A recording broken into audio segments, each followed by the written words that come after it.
नमस्कार दोस्तों, bakers point में आप सभी का स्वागत है। आज हम लोग हमारी जो अर्थमेटिक की सीरीज चल रही थी उसके अंदर काफ़ी गैप लग गया था, लेकिन आज एक बार फिर से मैं आपके लिए लेके आया हूँ और उसके अंदर टाइम, डिस्टेंस एंड ट्रेन का टॉपिक हम लोग यहाँ पे पढ़ने वाले हैं और इसको बहुत ही अच्छे से पढ़ेंगे। बिल्कुल बेसिक से यहाँ पे पढ़ना हम लोग स्टार्ट करेंगे। जैसे कि हमने लास्ट में टॉपिक पढ़े थे, मिक्सर एलिगेशन मैंने पढ़ा दिया, CISI मैंने यहाँ पे पढ़ा दिया है, इसके अलावा बॉट एंड स्ट्रीम पढ़ा दिया है। इसी तरीके से हम लोग आज टाइम एंड डिस्टेंस और ट्रेन पढ़ेंगे। इसमें टाइम डिस्टेंस के जितने भी क्वेश्चन है और ट्रेन के जितने भी क्वेश्चन है सारे के सारे मैं यहाँ पे आप लोगों को इसी लेक्चर के अंदर करवाने वाला हूँ। अब देखिएगा, पहला क्वेश्चन से स्टार्ट करने से पहले थोड़े से बेसिक कर लेते हैं। वैसे तो सभी को पता होगा, लेकिन फॉर्मूला होता है जो जनरल यूज में लेते हैं, आप लोगों ने भी बचपन से यूज में लिया होगा, लेकिन फिर भी एक बार यहाँ पे मैं बता देता हूँ।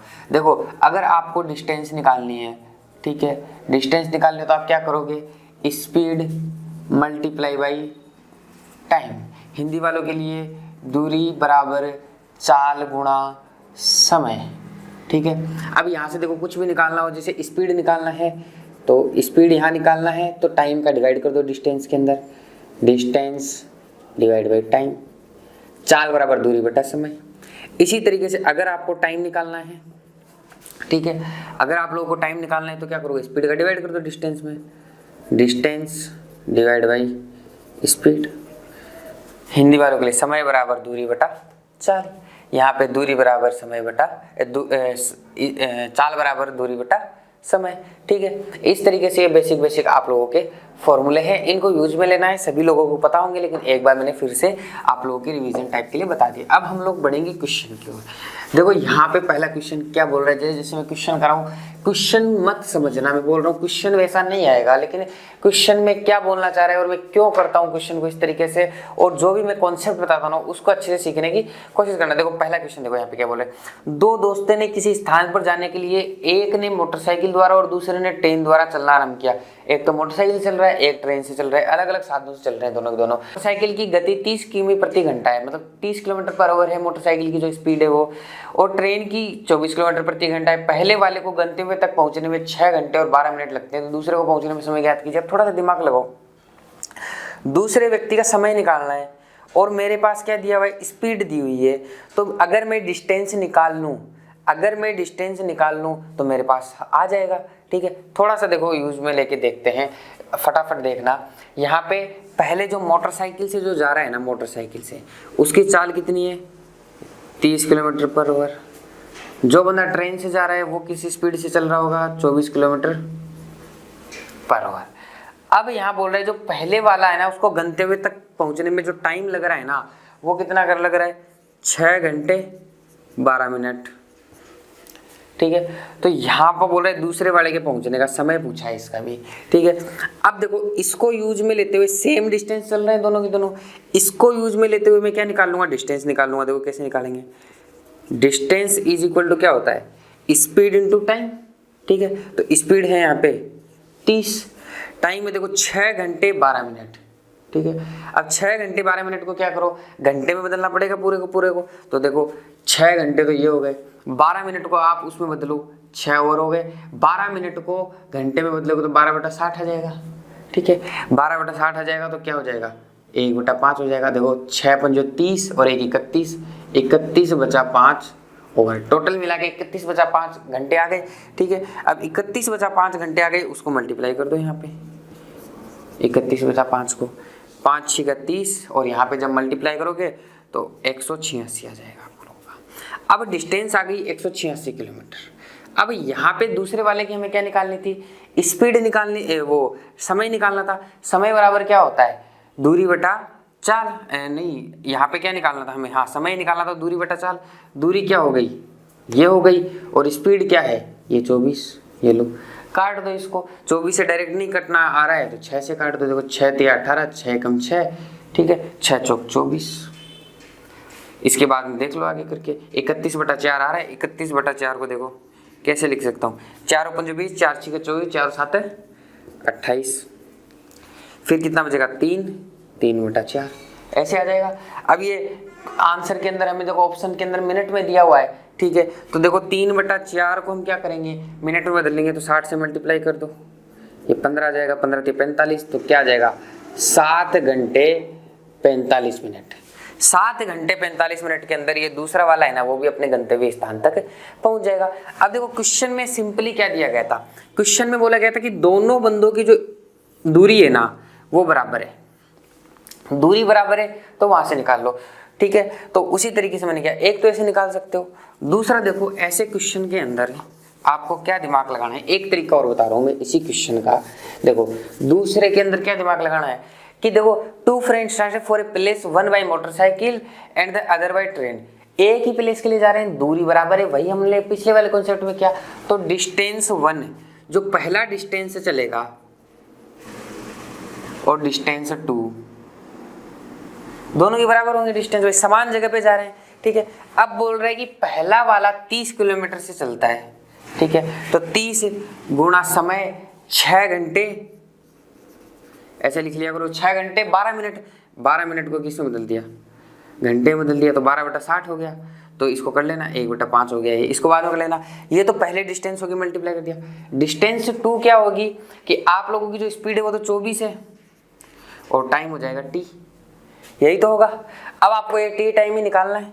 अब यहाँ से देखो 6 पंजो 30 और ये क्या हो जाएगा आपका 30 गुणा 31/5 और इधर t, और ये t निकालना है तो नीचे क्या कर दो 24 कर दो, इसको सिंप्लीफाई कर लो। देखो यहाँ पे देखो सिंपल सा निकल के आ जाएगा आपका 5 × 30, ठीक है, 6 चौक 24, तो t बराबर 31/4 घंटे। अब 31/4 घंटे को आप लोग क्या करो घंटे मिनट में बदल लो, 4 4 7 28, ठीक है, और 3/4 इसको मैंने कन्वर्ट करना दिखाया था, तो आ जाएगा 7 घंटे 45 मिनट, ठीक है, 7 घंटे 45 मिनट में पहुंच जाएगा वो अपने स्थान पर। तो ऐसे कर लो, जो चीज सेम होती है ना क्वेश्चन में उसको सेम कर दो बस, ठीक है। तो मैंने डिस्टेंस सेम कर दी बस, ऐसे ध्यान में रखो, दोनों तरीके किसी भी तरीके से जा सकते हो, ये वाला तरीका मच बेटर है, ठीक है, इससे जल्दी हो जाता है क्वेश्चन और थोड़ी सी कैलकुलेशन में आसानी होती है। अब आ जाते हैं हमारे नेक्स्ट क्वेश्चन के ऊपर। नेक्स्ट क्वेश्चन देखना क्या बोल रहे हैं, ए और बी की गति के का जो अनुपात है, the speed of A and B are in the ratio of 3:4। Speed दे रखी है ए और बी की, ए रेशियो बी की में किसकी स्पीड दे, किसका रेशियो दे रखा है, स्पीड का रेशियो दे रखा है 3:4, तो मैंने यहाँ पे लिख लिया। इसका क्या मतलब, A takes 20 minute more than B to reach a destination, एक स्थान पर एक गंतव्य तक पहुंचने में ए बी से 20 मिनट अधिक लेता है, ए को गंतव्य तक पहुंचने में कितना समय लगेगा, ए को कितना समय लगेगा। अब देखो यहाँ पे दूरी की बात की, दूरी क्या है कांस्टेंट, तो यहाँ पे देखो एक छोटा सा कॉन्सेप्ट समझना ध्यान से। देखो मैं यहाँ पे लिखता हूँ चाल बराबर speed is equal to distance upon time. अब मैं बोल देता हूं ये डिस्टेंस क्या है, कांस्टेंट, कांस्टेंट यानी इसकी वैल्यू नहीं बदल सकती। तो स्पीड की वैल्यू डायरेक्ट किस पे चेंज करेगी, टाइम पे तो करेगी, ठीक है। जब डिस्टेंस सेम हो जाए तो स्पीड जो होती है ना वो इनडायरेक्टली प्रोपोर्शनल हो जाती है किसके, टाइम के। तो इसका सिंपल सा मतलब है, अगर स्पीड का रेशियो किसी दो चीज में 3:4 होगा तो टाइम का जस्ट उल्टा होगा, 4:3 होगा, क्योंकि इसका क्या है रेसिप्रोकल है, विपरीत है, या फिर आप लोग दे दो इनवर्सली प्रोपोर्शनल है। तो speed is directly inversely proportional to time, ठीक है, स्पीड इज डायरेक्टली प्रोपोर्शनल 1/टाइम, कैसे मान लो इसको। लेकिन आपको सिंपल सा करना है कि जब डिस्टेंस कांस्टेंट होती है तो टाइम का जो रेशियो होता है ना वो जस्ट उल्टा हो जाता है, ठीक है। लेकिन डिस्टेंस क्या होनी चाहिए, कांस्टेंट होनी चाहिए, इनवर्सली प्रोपोर्शनल हो जाता है। अब आ जाओ हमारे क्वेश्चन के ऊपर। देखो क्वेश्चन क्या बोल रहा है, क्वेश्चन ने बोला है कि the speed of A and B are in the ratio is 3:4, A takes 20 minute more than B to reach a destination. ए डिस्टेंस एक ही जगह की बात कर रहा है तो दूरी क्या हो गई, सेम हो गई। तो अगर स्पीड का रेशियो ये है तो टाइम का इसका क्या हो जाएगा, जस्ट उल्टा हो जाएगा, क्योंकि आपस में क्या होता है इनवर्सली प्रोपोर्शनल होते हैं, जैसे मैंने आपको नीचे दिखाया, ठीक है। अब ये 4:3 हो जाएगा। अब क्वेश्चन बोल रहा है कि ए को 4 मिनट लगता है तो बी को कितना लगेगा, 3 मिनट लगेगा। लेकिन देखो क्वेश्चन ने क्या बोला है, question find the time in which A reach the destination. ऊपर क्या बोला है, ए बी से 20 मिनट अधिक लेता है। अगर ए को 4 मिनट लग रहा है तो बी को 3 मिनट लग रहा है, लेकिन दोनों के बीच में अंतर कितना है, 1 है। लेकिन क्वेश्चन कितना अंतर बता रहा है, 20 मिनट का बता रहा है। 1 को 20 बनाने के लिए कितने से मल्टीप्लाई करूं, 20 मिनट से मल्टीप्लाई करूं। अब question find the time in which A reach the destination, तो ए कितने मिनट में पहुंचेगा।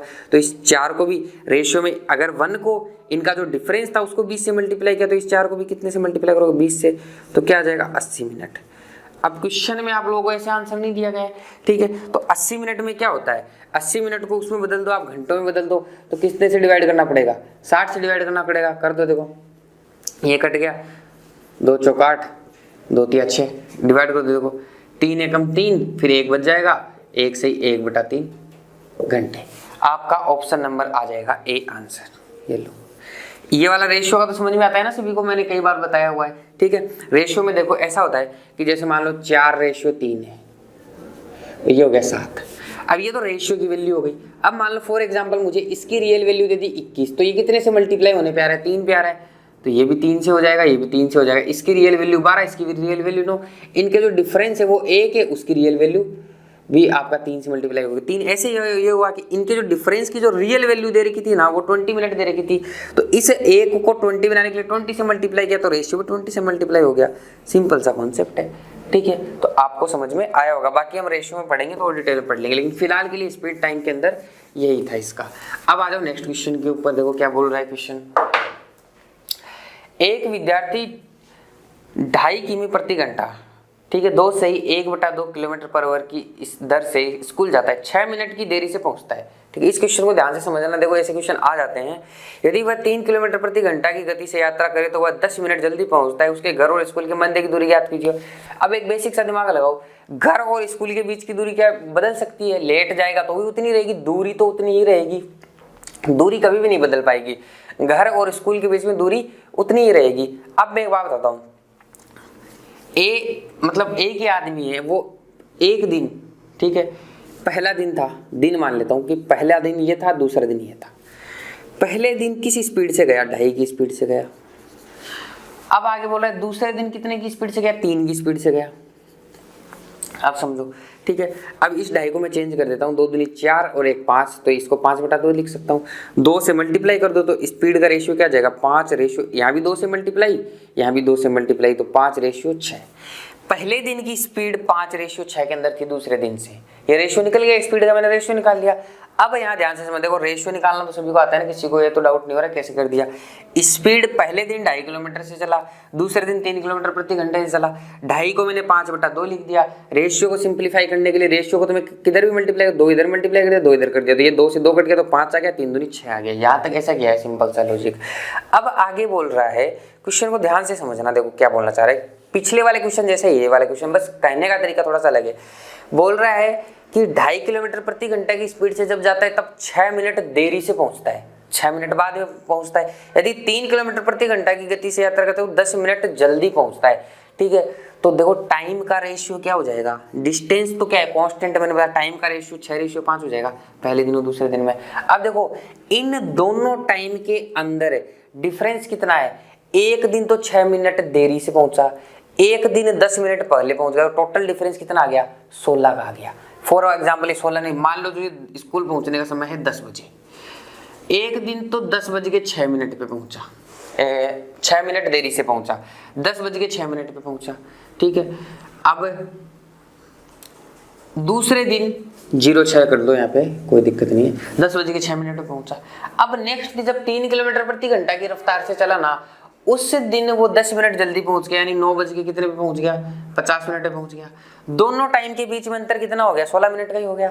अब ये वाला ही डिफरेंस है, 16 मिनट, ये लो 16 मिनट आ गया, बस यही था यहाँ पे समझने लायक। अब तो आप कर ही सकते हो। अब बोल रहे the distance between the school and his house, उसके बीच में डिस्टेंस, पहले तो समय निकाल लो, किसी भी एक से निकाल लो। देखो इसका समय निकाल लेता हूँ, मल्टीप्लाई बाई 16, ठीक है। तो आराम से कर लो, देखो इसको कोई जरूरी नहीं है, 96 आ जाएगा, ठीक है, 96 मिनट। इससे निकालो तो भी उतना ही निकलेगा। अब पहले दिन वो 5 की ये 96 मिनट लेता है टोटल मिला के, कितने की स्पीड से चलता है, ठीक है। टाइम हो गया 96 मिनट और स्पीड होगी 5/2। आपको किस में निकालना है, ठीक है, किलोमीटर में ही निकालना है। तो आ जाओ निकाल लो, 96 मिनट है यहाँ पे। अब देखो दूरी बटा क्या निकालना है, distance, distance is equal to time multiply by speed. Time कितना है 96 मिनट, 96 को घंटे में कन्वर्ट करने के लिए किससे मल्टीप्लाई किया, किससे डिवाइड किया, 60 से डिवाइड किया। स्पीड कितनी है 5/2, 2.5 को 5/2 लिखा था। इसको सिंप्लीफाई कर लो, देखो किसे 12×5 60 और 12 × 96, इसके बाद 5 से 5 कट जाएगा, 2 से ये 8 कट जाएगा, 4, तो आपका आ जाएगा 4 किलोमीटर। सिंपल सी बात है। देखो समझ लो चीज़ों को, पहले स्पीड का रेशियो निकाला तो टाइम का रेशियो उल्टा हो जाएगा, क्योंकि स्पीड क्या थी, डिस्टेंस क्या थी, सेम थी। फिर यहाँ पे ये जो डिफरेंस था ना, यही समझने वाली बात थी कि ये कितने मिनट का था, 16 मिनट का था। तो देखो 16 मिनट डिफरेंस था, एक की वैल्यू कितनी दे रखी है 16, तो कितने से मल्टीप्लाई हुआ, 16 से मल्टीप्लाई हुआ, तो 6 की वैल्यू कितनी निकलेगी, 96 मिनट निकलेगी। एक को स्कूल पहुंचने में 90, पहले दिन स्कूल पहुंचने में 96 मिनट लगते हैं, ठीक है, तो टाइम आ गया 96 मिनट, और पहले दिन की स्पीड क्या है 5/2, तो उस हिसाब से निकाल लिया।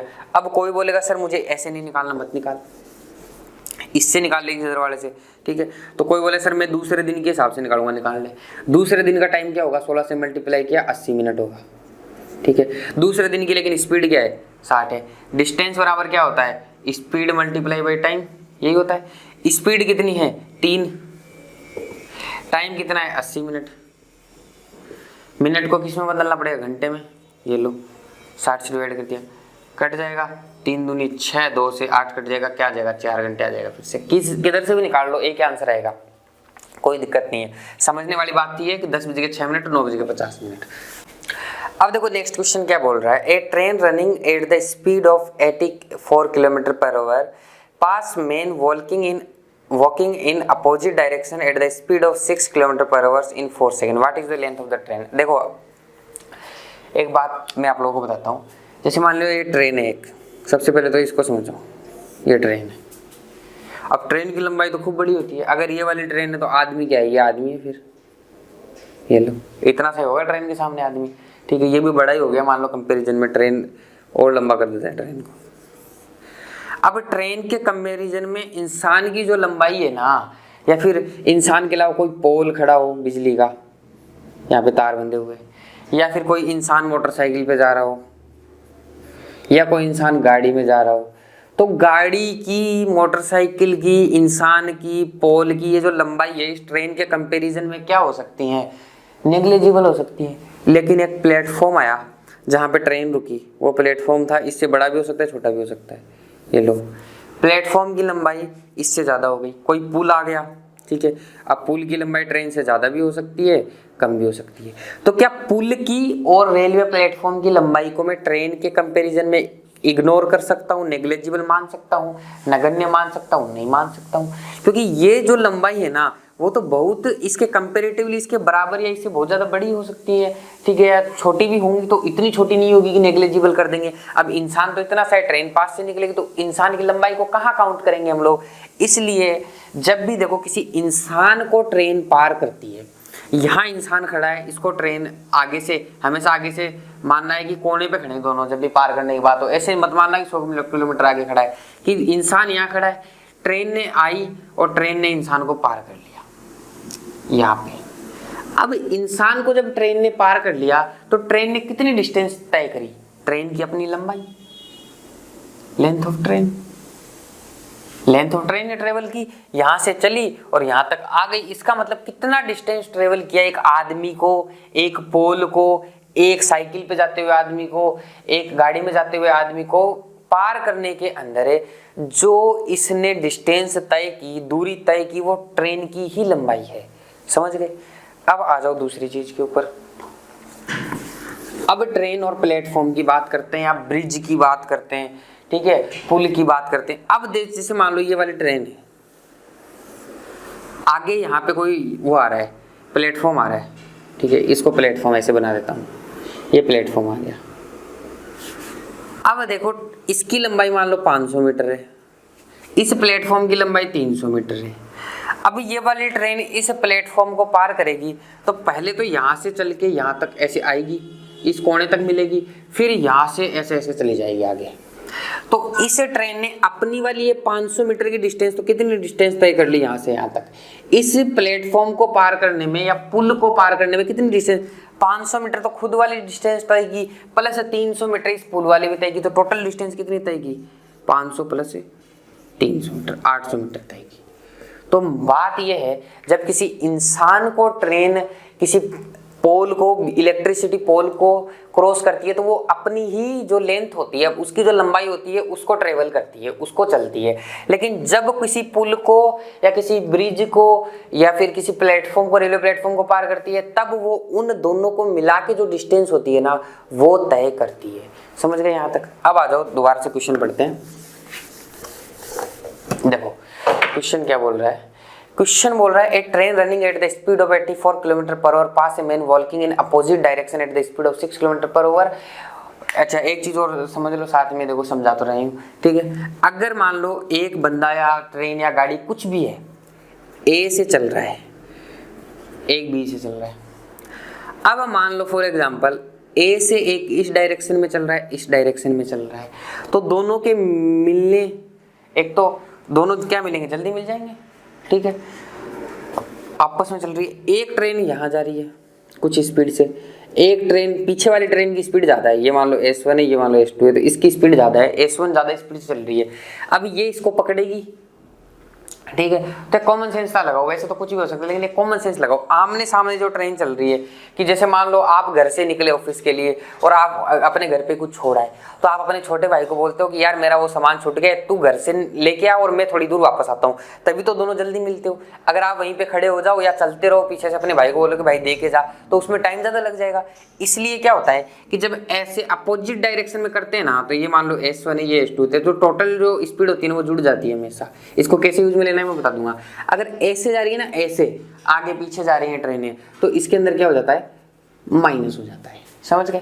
आगे पीछे अगर एक ही डायरेक्शन के अंदर जा रही है, सेम डायरेक्शन का मतलब माइनस है, अपोजिट डायरेक्शन का मतलब प्लस। इसका लॉजिक मैंने बता दिया कि भाई ऐसे चलती है तो जल्दी आएगी पास के अंदर, तो क्या है, दोनों की स्पीड जुड़ जाएगी। कॉमन सेंस लगा लो, और कोई जरूरत नहीं, और ज्यादा टेक्निकलिटी में उसमें आमने सामने चल के आएंगे तो जल्दी पहुंचेंगे। जल्दी क्यों पहुंचेंगे, स्पीड ज्यादा है, स्पीड ज्यादा इसलिए प्लस कर दो। ऐसे आगे पीछे चल रही है तो वो जो अपोजिट से उससे तो थोड़ा लेट ही आपस के अंदर मिलेंगी दोनों ट्रेनें, क्योंकि ये पीछे चल रही है, आगे फिर भाग रहा है, तो माइनस कर दो, बस सिंपल सी बात है, ठीक है। अब आ जाओ अपने क्वेश्चन के ऊपर, दोबारा से मैं क्वेश्चन बताता हूँ। इस क्वेश्चन के थ्रू हम लोगों ने देखो 2-3 कॉन्सेप्ट समझ लिए। अब क्वेश्चन हमारा कर लेते हैं। बोला train running at the speed of 84 kilometre per hour pass a man walking in the opposite direction at the speed of 6 kilometre per our in 4 second, what is the length of the train. अब देखो time कितना ले रहा है, 4 second. कितनी बार पढ़ दिया मैंने इस क्वेश्चन को, इसलिए जल्दी जल्दी पढ़ा है, 4 सेकंड हो गया। अब बोल रहा है अपोजिट डायरेक्शन। अपोजिट डायरेक्शन का मतलब है स्पीड, देखो ट्रेन की, ये जो ट्रेन की है 84 किलोमीटर पर आवर, और एक वॉकिंग मैन, एक चलता हुआ आदमी आ रहा है अपोजिट डायरेक्शन के अंदर, ठीक है। ये तो ट्रेन की स्पीड हो गई, ठीक है।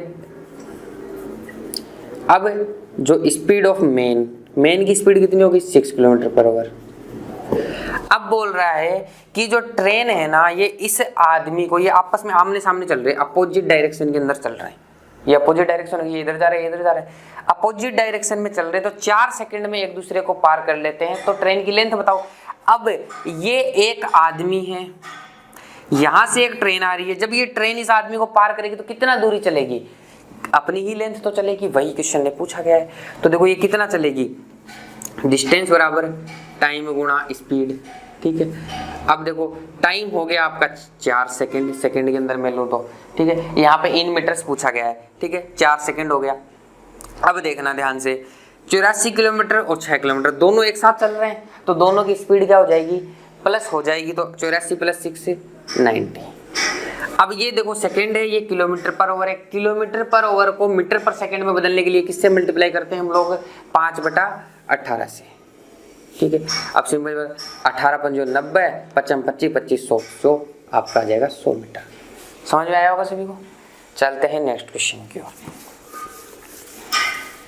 बेसिक सा कॉन्सेप्ट से देखो बहुत सारे क्वेश्चन में काम में आएंगे।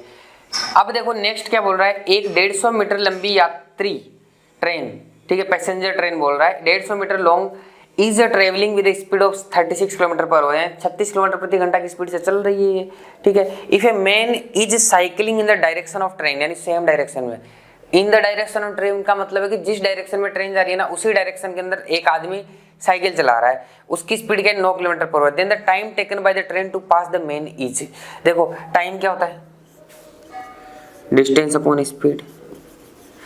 अब एक साइकिल पे जाते हुए आदमी को ट्रेन पास करेगी तो कितनी दूरी चलेगी, अपनी खुद की लेंथ ही तो चलेगी। अपनी खुद की ही लेंथ चलेगी, अपनी खुद की जो वो लंबाई है वही चलेगी। एक आदमी को पार करते हुए, साइकिल पे चलते हुए आदमी को मैंने बताया। तो देखो ये डिस्टेंस क्या हो जाएगी, डिस्टेंस तो ट्रेन की लंबाई हो जाएगी, जो कि हमें कितना दिया हुआ है, 150 मीटर दिया हुआ है। स्पीड क्या होगी, ट्रेन तो 36 किलोमीटर से चल रही है और आदमी जो है ना वो साइकिल के ऊपर 9 किलोमीटर प्रति घंटा से चल रहा है, और किस डायरेक्शन में, सेम डायरेक्शन में चल रहे हैं। सेम डायरेक्शन का मतलब माइनस है, तो 36 में से क्या कर दो, 9 माइनस कर दो। अब यहाँ पे देखो ये है आपकी मीटर में और ये है किलोमीटर पर आवर के अंदर आएगा, ठीक है। अब आपको आंसर चाहिए सेकंड के अंदर, तो इसको मीटर पर सेकंड में बदलो। मीटर पर सेकंड में बदलने के लिए किससे करना पड़ेगा, 5/18 से मल्टीप्लाई करना पड़ेगा इस नीचे वाले नंबर को। सिंपल सा है, इसको कैलकुलेट कर लो। देखो 150, 36 माइनस 9 क्या हो जाएगा, 27 हो जाएगा। ये 5 नीचे रह जाएगा, 18 ऊपर चला जाएगा। अब इसको देखो कैलकुलेट कर लो, ये आ जाएगा आपका 30, ठीक है। और 9 दिया 27, 9 दूनी 18 और 10 और 10 दूनी 20, आपका आ जाएगा 20 सेकेंड, ठीक है। Option number D answer. समझ गए, छोटा सा क्वेश्चन था, देखो इजीली हो गया अगर समझ रहे हैं। अब देखो छोटे छोटे में ही करेंगे, अभी तक तो मैं आपको डिटेलिंग के अंदर एकदम से ओपन करके समझा रहा था क्वेश्चंस को, अब फटाफट ही करेंगे सारी चीजों को। नेक्स्ट आ जाओ, 60 किलोमीटर प्रति घंटा की गति से चल रही एक ट्रेन एक प्लेटफॉर्म को 30 सेकंड में पार करती है। इस बार किसको पार कर रही है, प्लेटफॉर्म को पार कर रही है। यदि ट्रेन की लंबाई 200 मीटर है तो प्लेटफॉर्म की लंबाई याद कीजिए। अब देखो इसके दो तरीके हो सकते हैं, दोनों बताता हूँ, ठीक है। सोचने का ही तरीका अलग अलग है, वैसे मेथड तो देखो गणित में एक ही होता है किसी भी चीज का, लेकिन सोचने के तरीके, लिखने के तरीके अलग अलग हो सकते हैं, उसी में थोड़ा टाइम बच जाता है हमारा, इसलिए हम लोग अलग अलग तरीके से लिख लेते हैं चीजों को। अब आ जाओ, 60 किलोमीटर की गति से तो ट्रेन चल रही है। अब एक प्लेटफॉर्म तो खड़ा ही रहेगा, उसकी तो कोई स्पीड नहीं है, प्लेटफॉर्म तो खड़ा ही रहेगा ना, रेलवे प्लेटफॉर्म। तो टोटल मिला के स्पीड क्या होगी, ट्रेन वाली स्पीड काउंट की जाएगी, ठीक है। तो ट्रेन की लंबाई 200 मीटर है, तो प्लेटफॉर्म की लंबाई ज्ञात कीजिए। अब ट्रेन प्लेटफॉर्म को पार कर रही है तो कितनी डिस्टेंस चलेगी, ट्रेन प्लस प्लेटफॉर्म की डिस्टेंस तो ये हो जाएगी। अगर मैं ट्रेन की लंबाई t मान लेता हूँ, प्लेटफॉर्म की लंबाई p मान लेता हूँ, तो जो टोटल डिस्टेंस इस प्लेटफॉर्म को पार करने के अंदर ये ट्रेन लेगी वो क्या हो जाएगा, ट्रेन की लंबाई प्लस प्लेटफॉर्म की लंबाई होगा। अब ट्रेन की लंबाई तो हमें दे रखी है 200 मीटर, ठीक है, और प्लेटफॉर्म की लंबाई हमें पूछी है, तो कोई बात नहीं, p लिख दिया, इसको एक बार बाद में देखेंगे इसको क्या करना है, ठीक है। ये हमें निकालना है। अब बोल रहा है कि 30 सेकंड का टाइम लेती है 60 किलोमीटर तय करने में, तो डिस्टेंस बराबर क्या होता है, स्पीड मल्टीप्लाई बाय टाइम कर दो इसको। देखो 200 plus p is equal to speed क्या है, यहाँ पे स्पीड है 60 किलोमीटर प्रति घंटा, ठीक है। अब इसको मीटर पर सेकंड में बदलना पड़ेगा, 5/18 से क्यों बदलना पड़ा, ये भी मीटर है 200 और आगे जो टाइम है वो क्या है 30 सेकंड है। ये लो कर दिया मैंने। यहाँ पे देखो सिंपली करो, ये 10 हो जाएगा, 6×3 18 हो जाएगा, ये 10 हो जाएगा यहाँ पे, ठीक है। यहाँ पे देखो 100 500 उधर हो जाएगा, 200 plus p is equal to 500 metre, तो p की वैल्यू क्या आ जाएगी 300 मीटर, ठीक है। तो आपका ऑप्शन नंबर क्या हो जाएगा, सी हो जाएगा। सिंपल सी बात थी, जो डिस्टेंस है ना वो प्लेटफॉर्म की लंबाई प्लस ट्रेन की लंबाई होगी, जो मैंने समझाया था अभी पिछले 1-2 क्वेश्चन पहले कॉन्सेप्ट। अब इसको देखो और तरीकों से भी सोच सकते हो आप। और तरीकों से कैसे सोच सकते हो, आपको क्वेश्चन दिया गया, ज्यादा दिमाग नहीं लगाना, आपको क्वेश्चन दिया गया 60 किलोमीटर प्रति घंटा की रफ्तार से 30 सेकंड के अंदर ट्रेन प्लेटफॉर्म को पार कर देती है। कितने सेकंड में, 30 सेकंड के अंदर। अब आपको पता है ये किलोमीटर प्रति घंटा है, इसको आपको किससे बदलना पड़ेगा, तो टोटल मिला के जो डिस्टेंस चली वो ये वाली डिस्टेंस चली, यही चली। इसको देखो काट लो, 10 ये 10, तो टोटल मिला के डिस्टेंस कितनी आ गई, 500 आ गई। अब आपको पता है इस वाली 500 के अंदर है, ठीक है, 200 मीटर तो ट्रेन खुद का चलेगी, तो बचा कि कौन सा, प्लेटफॉर्म। 300 मीटर बचा प्लेटफॉर्म, दिमाग लगाओ, देखो 500 मीटर टोटल चली। अब क्या क्या चलेगी टोटल, प्लेटफॉर्म की लंबाई, ट्रेन की लंबाई। इसमें ट्रेन की लंबाई क्या है 200 मीटर, तो 200 मीटर तो ट्रेन अपनी खुद की लंबाई पार करने में लगी, बाकी 300 मीटर किस में जाएगा, प्लेटफॉर्म में जाएगा, तो डायरेक्ट 300 मीटर आंसर। वो सब भी इक्वेशन बनाने की जरूरत नहीं है आपको, ऐसे आंसर आ जाएगा। अब आ जाओ नेक्स्ट क्वेश्चन। क्वेश्चन बोल रहा है यदि ट्रेन की गति 63 किलोमीटर प्रति घंटा है तो एक 500 मीटर लंबी ट्रेन को समान दिशा में 3 किलोमीटर प्रति घंटा की गति से चल रहे व्यक्ति को पार करने में कितना समय लगेगा। अब व्यक्ति को पार करने का मतलब है ट्रेन अपनी लंबाई चलेगी खुद की, ठीक है। तो आप देखो यहाँ पे क्वेश्चन कितना समय लगेगा, टाइम बराबर क्या होता है, डिस्टेंस अपॉन स्पीड। डिस्टेंस कितनी है यहाँ पे, डिस्टेंस ट्रेन की लंबाई ही डिस्टेंस हो जाएगी, 500 मीटर आपका क्या है डिस्टेंस है। अब नीचे आ जाओ, स्पीड क्या है, जो मतलब भाई 63 किलोमीटर तो ट्रेन चल रही है, इंसान की भी कुछ स्पीड है 3 किलोमीटर समान दिशा में इन द सेम डायरेक्शन, लिखा है ना, in the direction of the moving train, यानी कि जिस डायरेक्शन में ट्रेन जा रही है उसी डायरेक्शन के अंदर आदमी चल रहा है कितने स्पीड से, 3 किलोमीटर प्रति घंटा की स्पीड से, तो वो स्पीड क्या हो जाएगी, माइनस हो जाएगी। यही तो होगा, क्योंकि सेम दिशा में चल रही है तो माइनस हो जाएगी। अब ये किलोमीटर प्रति घंटा में है, इसको मीटर पर सेकंड में चेंज करना पड़ेगा। क्यों चेंज करना पड़ेगा, क्योंकि ये वाला मीटर में यूनिट सेम रखना पड़ेगा ना, ये वाला मीटर के अंदर है, आंसर अपना सेकंड में लेके आना है अपने को, ठीक है। तो अब आ जाओ 500 तो ये हो गया, 63 माइनस 3 ये 60 हो जाएगा, ये 5 यहाँ रह जाएगा, ये 18 कहाँ चला जाएगा, ऊपर चला जाएगा। इसको काट दो, देखो ये 0 से 0 कट गया, ठीक है, 5 ये 10 हो गया, ठीक है, और ये 6 तिया 18 हो गया। टाइम कितना आ जाएगा आपका, 30 सेकेंड्स आ जाएगा। समझ गए यहाँ तक? तो ऑप्शन नंबर क्या हो जाएगा, बी हो जाएगा। सिंपल सा लॉजिक है, देखो वही सारी चीजें चल रही हैं हर क्वेश्चन में, बस अलग अलग तरीके से वो बोलता हुआ जा रहा है। अब आ जाओ नेक्स्ट क्वेश्चन, क्या बोल रहे हैं हम लोगों को, दो शहरों ए और बी के मध्य 330 किलोमीटर की दूरी है, ठीक है। एक ट्रेन 8 पूर्वांपन ए से शुरू होती है और 60 किलोमीटर प्रति घंटा की गति से बी की ओर यात्रा करती है।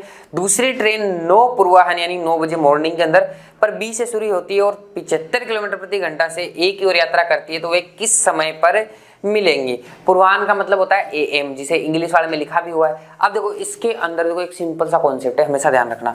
ये देखो A है, ये आपका क्या है, B है, यही तो दो चीजें हैं, ये A है ये B है।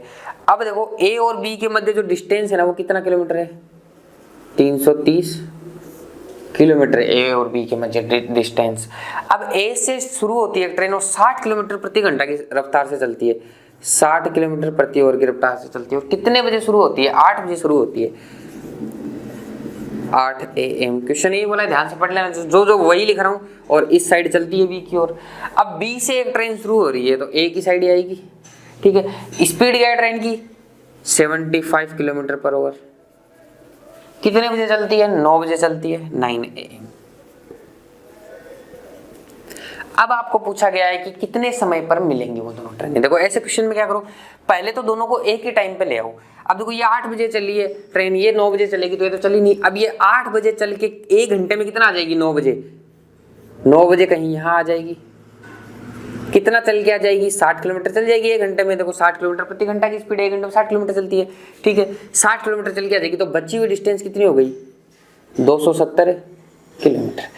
अब दोनों ट्रेनें एक साथ चल रही हैं तो स्पीड क्या हो जाएगी, प्लस हो जाएगी। यहां तक तो देखो 8 बजे से 9 बजे तक तो ट्रेन ही ए वाली चल रही थी, तो स्पीड प्लस कैसे कर सकते हो, एक साथ नहीं कर सकते। जब ट्रेनें एक साथ चल रही हो ना अपोजिट, तभी तो हम लोग प्लस कर सकते हैं उसकी स्पीड को। लेकिन यहाँ तो ये 8 बजे चल रही है, ये 9 बजे चल रही है, तो डायरेक्ट प्लस कैसे कर सकते हो। 1 घंटे का टाइम 8 बजे से 9 बजे के बीच में ऐसा है जब सिर्फ ट्रेन ए ही चल रही है, तो उसको चला दिया मैंने, अकेली को चला दिया, अकेली को चला के 9 बजे में यहाँ ले आया। और यहाँ से जो बची हुई डिस्टेंस वो 270 किलोमीटर है। अब इस 270 किलोमीटर के अंदर ट्रेन बी भी चलेगी और ए भी चलेगी। अब डिस्टेंस को क्या कर दो, जोड़ दो, 270 किलोमीटर हो गए। अब देखो टाइम निकालना है ना अपने को, टाइम बराबर डिस्टेंस अपॉन स्पीड। अब जो स्पीड होगी 270 किलोमीटर तक, अब दोनों की क्या हो जाएगी, प्लस हो जाएगी। 60 प्लस 75 क्या हो जाएगा, 135। अब बोलोगे सर इसमें 5/18 से मल्टीप्लाई क्यों नहीं किया, भाई इसमें मीटर सेकंड बदलने की जरूरत नहीं, क्योंकि सारी यूनिट क्या है, kilometre over kilometre over kilometre kilometre kilometre. जहां मीटर होता है तब हम लोग किलोमीटर ओवर को चेंज करते हैं, यानी यूनिट एक जैसी रखनी है, सारी की सारी एक ही माप पे रखनी है। तो 135 दूनी 270 आपका हो जाएगा 2 घंटे में। यानी कि यहाँ से 2 घंटे बाद ट्रेन मिलेंगी, यानी 9 बजे बाद में 2 घंटे बाद ट्रेन मिलेगी। कितने बजे मिलेंगी, 11 AM पे मिलेगी। ऑप्शन नंबर आपका हो जाएगा सी आंसर। कोई लोग 8 बजे में मत जोड़ देना, कोई लोग ऐसे मत कराना 10 बजे। भाई 9 बजे के बाद में 2 घंटे का टाइम ले रही है आपस में मिलने पर। 9 बजे तक तो मैंने ट्रेन एक को अकेला चलाया था, 9 के बाद में दोनों ट्रेनें 2 घंटे और चलती हैं, तो 9 + 2 11 AM। समझ गए यहाँ तक? चलिएगा अब नेक्स्ट क्वेश्चन की ओर बढ़ते हैं। आ जाओ भाई नेक्स्ट क्वेश्चन की ओर आ जाओ। एक 40 मीटर प्रति सेकंड की गति से चल रही ट्रेन एक पुल को पार करने में समान गति से अपनी लंबाई के 3.5 गुना वाले पुल को पार करने में लगे समय से 21 सेकंड कम लेती है। अब देखो इसमें सिंपल सी बात है, माइनस करना पड़ेगा। देखो ट्रेन की लंबाई है t और जो इसकी प्लेटफॉर्म की लंबाई है 3.5 t। ट्रेन की लंबाई क्या होगी, t होगी। प्लेटफॉर्म की लंबाई उसने खुद ने बोला है कि अपनी जो लंबाई है ट्रेन की उससे 3.5 गुना होगी। बोला a train running at the speed of 40 metre per second crosses a pole in 21 second less than the time if required to cross a bridge 3.5 times its length at the same speed. 3.5 times of train की speed है, ठीक है। What is the length of the bridge, ठीक है। Bridge की length निकालनी है, bridge है ना तो इसको बी मान लो, ठीक है। ब्रिज है, प्लेटफॉर्म नहीं है, 3.5 टी है।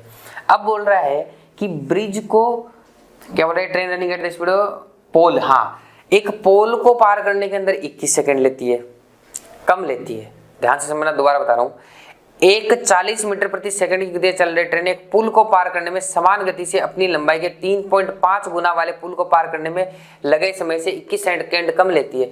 अब पुल को पार करेगी जब तो पुल की डिस्टेंस प्लस ट्रेन की लंबाई दोनों क्या हो जाएंगी, जुड़ जाएंगी, वो उसकी क्या होगी, डिस्टेंस होगी। जब एक पोल को पार करेगी, जैसे पोल को पार करते टाइम ट्रेन सिर्फ अपनी अपनी डिस्टेंस ही तो चलेगी, दूसरा तो कुछ चलेगी नहीं। बस इसी चीज को काम में लेना है हमें। और दोनों के बीच के अंदर टाइम का डिफरेंस क्या है, 21 सेकंड है। अब देखो ब्रिज को पार करते टाइम में, देखो ब्रिज को पार करते टाइम में मान लीजिए टाइम यहाँ पे है t1, ठीक है। और ट्रेन को पार करते टाइम टाइम है, स्मॉल में ले लेते हैं t1। ट्रेन को पार करते टाइम, पोल को पार करते टाइम टाइम है t2। तो t1 ज्यादा होगा हमेशा, क्योंकि पुल को पार करने में ज्यादा टाइम लगेगा। अब देखो ये जो t1 माइनस t2 की वैल्यू हमें कितनी दी गई है, 21 सेकंड दी गई है। क्वेश्चन को ध्यान से पढ़ो, क्योंकि इसको पार करने में जो समय लगा, इसको पार करने लगे समय से 21 सेकंड क्या है, कम है, तो यही लगाया मैंने। अब देखो ये जो t1 है, ब्रिज को पार करने में तय की गया समय, वो क्या है, डिस्टेंस अपॉन स्पीड। अब इसमें डिस्टेंस क्या होगी, ब्रिज की लंबाई प्लस ट्रेन की लंबाई, यही तो होगी। ब्रिज की लंबाई 3.5 टी और ट्रेन की लंबाई टी, डिवाइड बाई क्या, स्पीड, ठीक है। स्पीड यहाँ पे क्या बोला गया है, स्पीड यहाँ पे कुछ 40 किलोमीटर प्रति घंटा बोला गया है स्पीड, ठीक है। तो 40 लगा दो, ये लो 40। अब नेक्स्ट आ जाओ। अब देखो ये मीटर और सेकंड के अंदर चल रहा है मामला, ठीक है। तो 40 मीटर पर सेकंड अपने को ऑलरेडी मीटर पर सेकंड में दे रखा है, तो इसमें 5/18 से डिवाइड मत कर देना आप लोग। अब माइनस करो, ये जो t2 समय पोल को पार करने में लिया गया, पोल को पार करते टाइम डिस्टेंस क्या है, ट्रेन की डिस्टेंस t, स्पीड क्या है, स्पीड तो अभी भी ट्रेन की स्पीड है 40 है, पुल को चल के थोड़ी जाएगा, और दोनों में डिफरेंस क्या है, 21 का। यहाँ से आप लोग क्या निकाल लो, t की वैल्यू निकाल लो, आपके पास आ जाएगा। देखो t की वैल्यू निकाल के देखते हैं। ये 40 और 40 हो गई ना, ये लो 40 का मल्टीप्लाई उधर कर दो, देखो ये 4.5t जुड़ जाएगा, और ये माइनस t, ये 40 को देखो कॉमन लेके मैं उधर मल्टीप्लाई कर रहा हूँ, 21 मल्टीप्लाई बाई 40। अब यहाँ से देखो 3.5t हो जाएगा, तो 3.5t को इधर डिवाइड करना पड़ेगा, कर लेना। ये पॉइंट यहाँ से हटा दो, 0 हो जाएगा। देखो 7 5 35, 7 21, ये हो जाएगा 80। तो t की वैल्यू क्या आ जाएगी, 240। ट्रेन की जो लंबाई थी वो 240 मीटर आ गई यहाँ पे। अब क्वेश्चन ने क्या पूछा, ब्रिज की लंबाई बताओ। ब्रिज की लंबाई क्या है, ट्रेन की लंबाई से 3.5 गुना है, तो 3.5 गुणा 240 कर दो मल्टीप्लाई, ठीक है। तो यहाँ से देखो क्या आ जाएगा, 0, तो ये हो जाएगा 35 चौक 140, 0 फिर 14 लग जाएगा, 35 दूनी 70 और 14 84, एक पॉइंट था तो इधर पॉइंट लग जाएगा, तो आपका क्या आ जाएगा, 840 मीटर आ जाएगा, ठीक है। सिंपल गुणा भागे ये तो कर लेना, बस समझने वाली बात क्या थी, यही थी। समझ गए यहाँ तक। अब देखो इसमें कोई कंफ्यूजन नहीं होना चाहिए किसी का, ठीक है। अब आ जाओ आगे।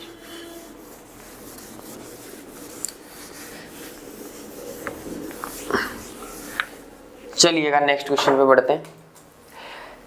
नेक्स्ट क्वेश्चन क्या बोले, दो ट्रेन ए और बी क्रमशः एक ही समय पर दिल्ली और पटना से एक दूसरे की ओर चलना आरंभ करती है। दिल्ली और पटना से, ये रहा आपका एक जगह दिल्ली, ये रहा आपका पटना।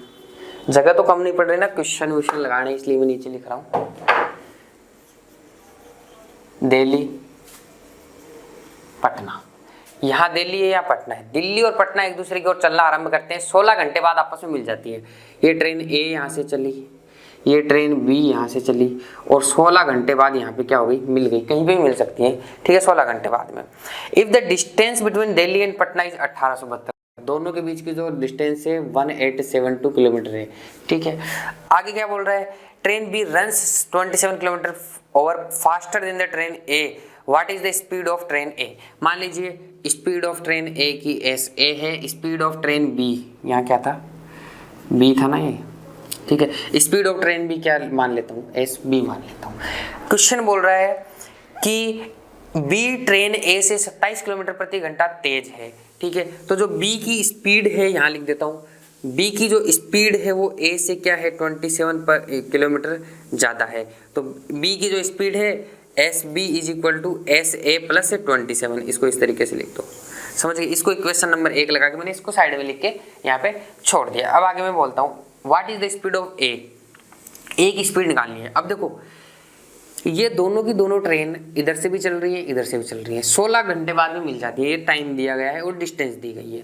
तो अगर मेरे को स्पीड निकालनी है तो स्पीड इज इक्वल टू क्या होता है डिस्टेंस अपॉन टाइम, ठीक है। अब यहाँ डिस्टेंस है 1872 और टाइम कितना के लगा है 16 घंटे लगा है। देखो काट लो इसको, ठीक है। 16 एकम 16 27 होगा, फिर 16 एकम 16 वो 16 संती 112, ये लो 117 किलोमीटर पर आवर आ गया। अब ये वाली स्पीड है क्या अपोजिट चल रही है, तो ये जो एस निकल के है ना ये एस ए की स्पीड प्लस एस बी की स्पीड ये है, क्योंकि देखो अपोजिट डायरेक्शन में चल रहा है तो ए की स्पीड प्लस बी की स्पीड की ही वैल्यू आई होगी ये। अब आप लोगों से पूछा है एस ए, दो इक्वेशन आगे देखो, एक इक्वेशन ये आ गई एक इक्वेशन ये आ गई। अब स्पीड ए ट्रेन की स्पीड पूछी है तो देखो यहाँ पे एस बी की वैल्यू यहाँ पे पुट कर दो, एस बी की वैल्यू में क्या लिख देता हूँ एस ए प्लस 27, तो एस ए एस बी की जगह मैंने ये लिख दिया S A plus 27 is equal to 117। इधर देखो 2 SA आ गया, ये 27 जब उधर जाके 117 में माइनस होगा तो क्या बचेगा 90 बचेगा। तो यहाँ से SA की जो वैल्यू आ रही है 2 का भाग दे दो 90 में तो 45 किलोमीटर पर आवर आ जाती है, ठीक है। समझ में आया होगा यहाँ तक एकदम क्लियर सभी लोगों को, ठीक है दोस्तों। तो आज के लेक्चर में बस इतना ही था। इसके अंदर मुझे लगता है कि सारे के सारे लगभग कॉन्सेप्ट यहाँ पे क्लियर हो गए होंगे जो भी एग्जाम के पॉइंट ऑफ व्यू से इंपॉर्टेंट है, ठीक है दोस्तों। अब देखो यहाँ पे मैं एक इंपॉर्टेंट इन्फॉर्मेशन और देनी थी आप लोगों को जो मैं यूट्यूब पे अनाउंस नहीं कर पाया हूँ थोड़ी व्यस्तता के कारण, ठीक है। तो बहुत सारे लोगों को नहीं पता होगी, मैंने लास्ट 1-2 वीडियोस के अंदर IBPS क्लर्क 2018 के बारे में कुछ बताया था आपको कि IBPS क्लर्क 2018 की जो ऑनलाइन कोचिंग है अपनी वो स्टार्ट हो रही है। ऑनलाइन कोचिंग का मतलब ये है कि 0 से लेके लास्ट तक सिलेबस कराया जाएगा, उसकी लेकिन फीस भी होती है मामूली सी, क्योंकि वेबसाइट वगैरह पे चलता है तो उसका तो कॉस्टिंग वगैरह वो होके थोड़ी फीस उसकी रखनी पड़ती है, ठीक है। तो उसकी फीस वगैरह सबमिट करने के लिए एडमिशन लेने के लिए आप लोग ये वेबसाइट बताते हैं उस पर चले जाना bankerspoint.org। किसी को कुछ भी समझ में नहीं आए ना तो 8955974739 इस नंबर पे या तो व्हाट्सएप कर देना या कॉल कर लेना, ठीक है। तो ये एक एग्जाम की अच्छी तैयारी यहाँ पे आपको 0 लेवल से लेके एकदम हाई लेवल तक करा देंगे, ठीक है। तो दोबारा नंबर लिख देता हूँ, थोड़ा सा डार्क नहीं हुआ है, 8955974739 इस नंबर के ऊपर आप कॉल कर लेना या व्हाट्सएप कर लेना, आपको पूरा एडमिशन का प्रोसीजर बता दिया जाएगा। और सिंपल सा लॉजिक है, उसके अंदर IPS कलर का हम लोग पूरा का पूरा सिलेबस कराएंगे, साथ में उसके अंदर आने वाले टाइम में कलर के एग्जाम के बाद में PO का सिलेबस भी उसी फीस के अंदर उसी के अंदर करवा देंगे। वो अपनी वेबसाइट और मोबाइल एप्लीकेशन के ऊपर चलता है तो उसकी जो भी डिटेल है वो यहाँ पे इस नंबर पर आप लोग पूछ लीजिएगा। क्लासेज स्टार्ट हो चुकी हैं, मैंने बोला था यूट्यूब पर अनाउंस करूँगा लेकिन एक पर्टिकुलर वीडियो बनाने के लिए टाइम नहीं मिल पाया क्योंकि वहाँ पे क्लासेस चालू हो गई, थोड़ा सा वहाँ पे भी टाइम देना पड़ता है, इसलिए यहाँ पे ये वाला नंबर मैं आप लोगों को दे रहा हूँ, इस नंबर पे आप लोग कांटेक्ट कर सकते हैं। दोस्तों होपफुली ये वीडियो आपको अच्छा लगा होगा तो आप लोग वीडियो को लाइक जरूर से कर दीजिएगा और अपने दोस्तों के साथ इसको शेयर भी कीजिएगा और कमेंट करके आप मुझे बता सकते हैं कि नेक्स्ट टॉपिक आपको अर्थमेटिक का कौन सा पढ़ना है यूट्यूब के ऊपर। बहुत बहुत शुक्रिया, बहुत बहुत धन्यवाद, मुलाकात होगी अगले लेक्चर में।